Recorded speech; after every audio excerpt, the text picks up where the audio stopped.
welcome to my channel. I had to change my vinyl buying habits. And here are the reasons why, and here's what I'm focusing on now. I had to come to a tough decision. I had too many records and I was running out of space. So my decision was that I have this IKEA furniture that I keep all my vinyl in, and my vinyl was starting to move along the walls and take up space in other furniture, which I have reserved for my graphic novels. And I decided, no, all my vinyl must fit in there. If it doesn't, it's just too much. So I had to make some decisions. And what I had to do was go through my collection and cull it. And I had to sell a lot of vinyl. So then I had to decide what to keep, what to sell. And of course, I love crate digging. It's part of the fun of the hobby. So I wasn't about to stop buying. So I had to make some decisions. So this is what I decided. I investigated my vinyl listening habits. Now, throughout the year, there are times when I listen to a lot of vinyl, but there are other times where I'm just lazy and I prefer to listen to streaming or CDs. I mean, it's totally fine, right? I have a recliner behind me. When I put on vinyl, I have to get up every 25 minutes to either start the vinyl again or flip the vinyl, which is part of the fun. It keeps you focused on the music. But oftentimes my dogs will get in my lap. They'll sit on top of me, and so then I have to disturb them. Or in the winter, it's cold. I don't feel like getting up as often. So with those things in mind, I thought to myself, well, why are you listening to vinyl? Number one, the biggest reason that I have vinyl is for the art. I love the aesthetic of it. CDs are wonderful, but you get that small art. But for me, it is the aesthetic of the record cover, that and the labels on the albums, and just being able to pick it up and flip it. It's that aesthetic to me that's important, because that's what I had as a kid. That's what I'm used to as I was growing up. So then I thought to myself, well, there's a couple of reasons that I listen to vinyl. One, it's because I absolutely love the music, right? And so I'm going to keep the records that I absolutely love. But then there's the art of the vinyl.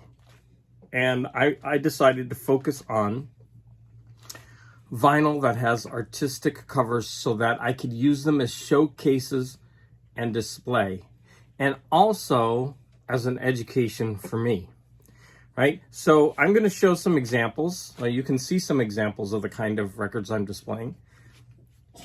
And the fun thing about this IKEA thing is you can constantly change it.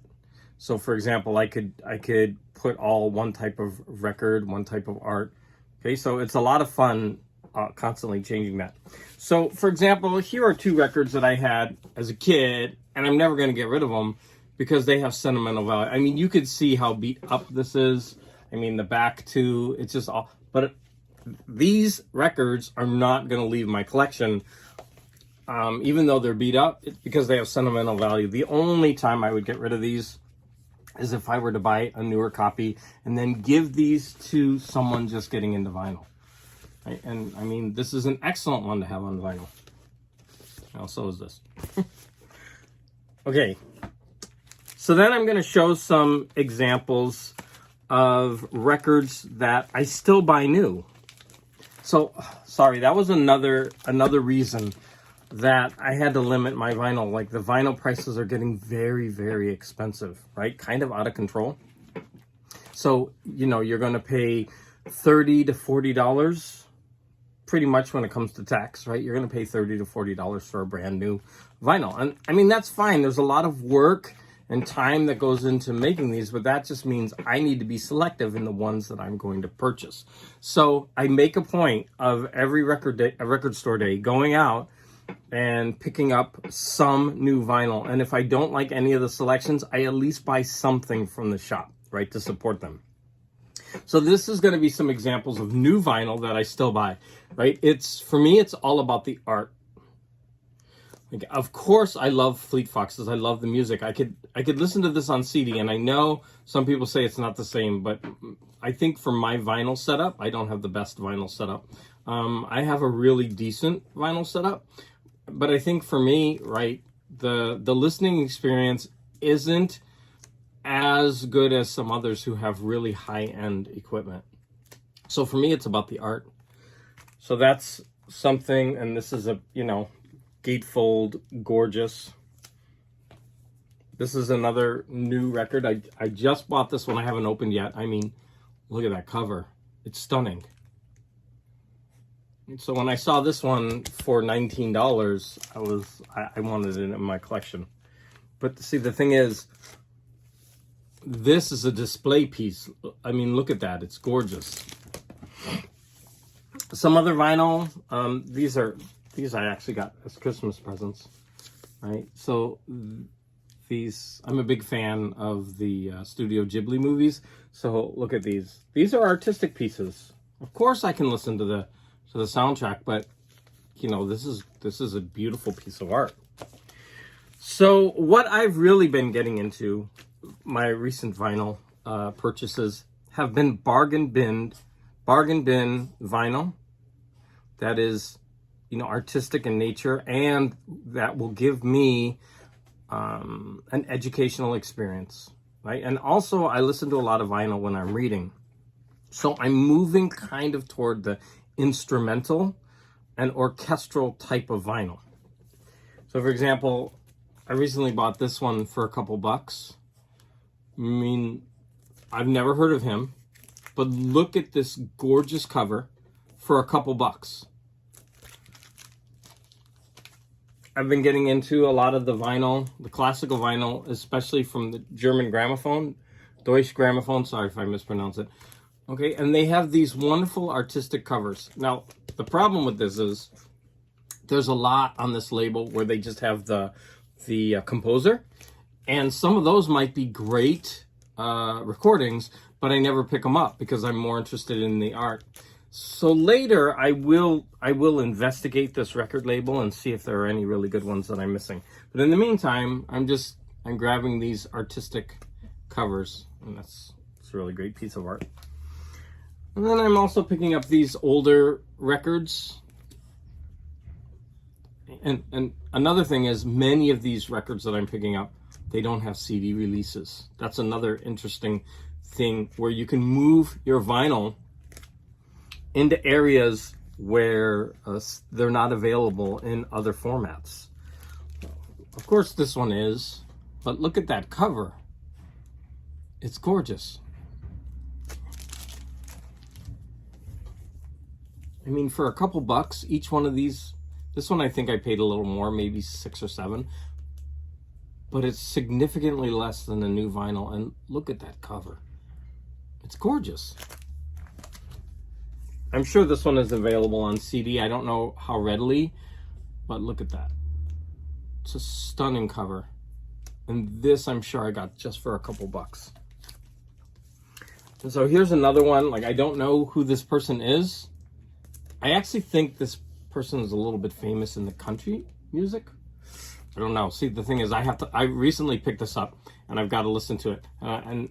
As soon as I start listening to them, I start investigating them on Google to see, their impact.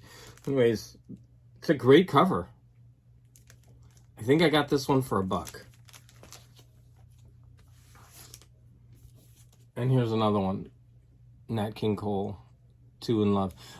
Also, what's interesting about some of this older vinyl is when you read the back, you get a history of the times. Like there's it's like a window into what was going on in the country. And I mean, look at this cover. This does not really represent Nat King Cole at all, but it more represents Capitol Music. And so I wonder if Nat King Cole would have approved of this cover, and later he probably had more say. Now, I could totally be off because I haven't listened to this yet, and like all of these are new, and I'm going to investigate it, but this cover just does not say Nat King Cole to me.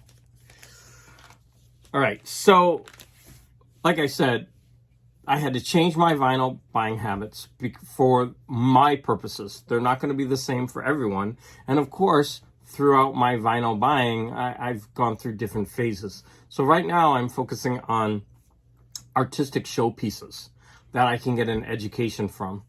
But also sticking to vinyl that I really, really love and that I play repeatedly. And it will be a tough decision that you'll probably have to make sooner or later for space. And it's going to be very difficult, like going through all of my vinyl and just pulling stacks out and saying, well, I've got to get rid of these. I got to sell these. You know, that was a hard thing to do, but it was a necessary step. And I think it was a very healthy step, because now I'm forced to keep all my vinyl right in this space. And every time I buy something new, I'm very selective on what I will put into my collection. So I hope these tips will help you. And if you've gone through anything like this, similar, or if you have your own system on what you buy, maybe you focus on a certain artist. For example, I buy everything by a couple artists.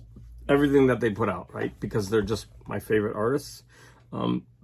So if there's anything like that, or if you've gone through this process and you've had to, make some hard decisions about your vinyl, please put that in the comments. I'd really, really like to hear what similar situations vinyl lovers are going through. Thank you for watching the video.